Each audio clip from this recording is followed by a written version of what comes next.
Сәлеметсіздер ме достар, қалайсыздар? Менің есімім Жанерке. Осы каналымда дамуға байланысты пайдалы ақпараттармен бөлісемін. Міндетті түрде каналыма тіркеліп лайк басуды ұмытпаңыздар. Өздеріңіз жайында айтып кетіңіздер. Қалай дамып жатсыздар, қандай кітап оқып жатсыздар, бөлісе кетіңіздер.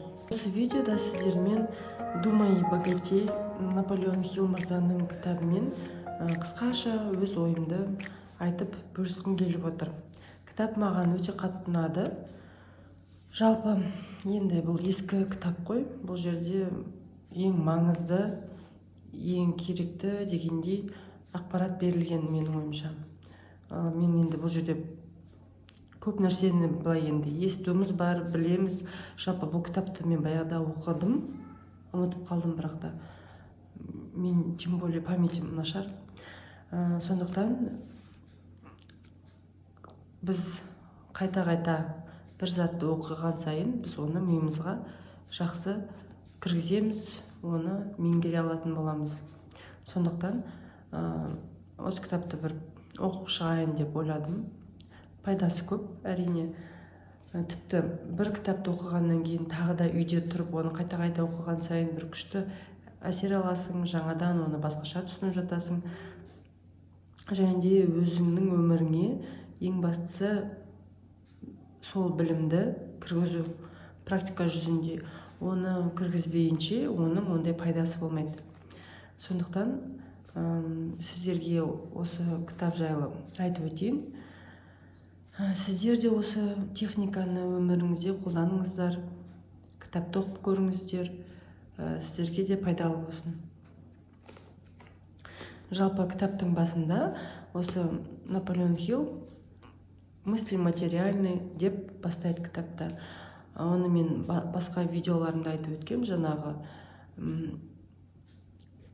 осы біздің ойларымыз біздің өмірімізді қалыптастырады деп.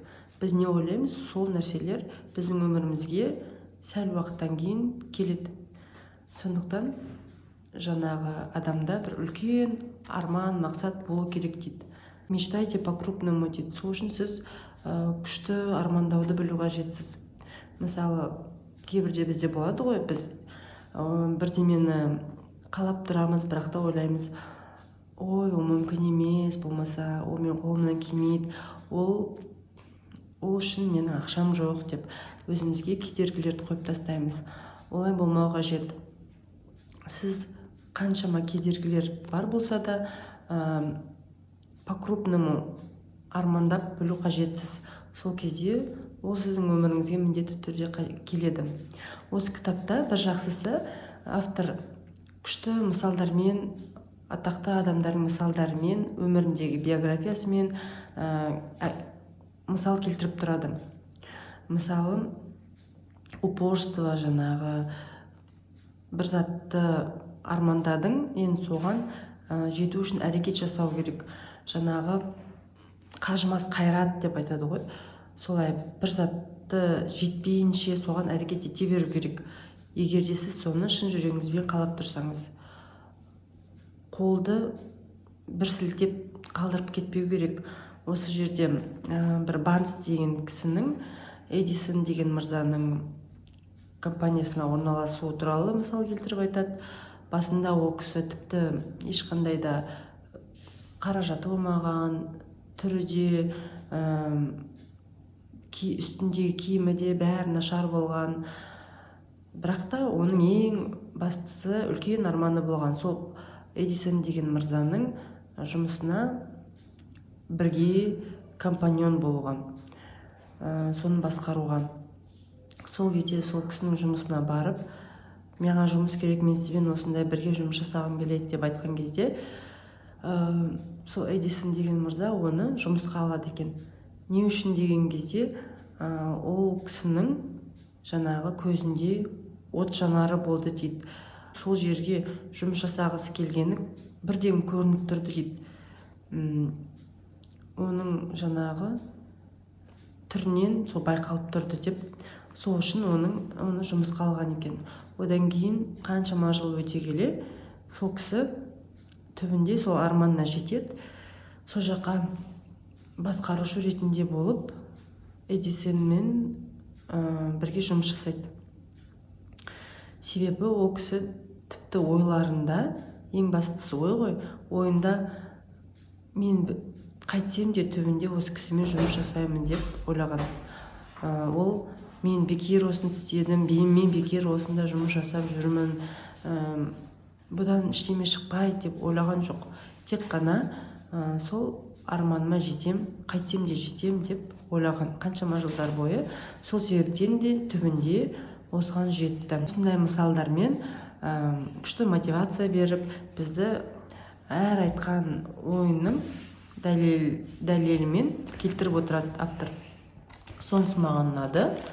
Осы жерде практика көрсетілген, соны өздеріңіз қағазға жазып, әрдайым айтып, осы практиканы қолданыңыздар. Бұл жерде сізге мысалы не нәрсе жаңағы успешный,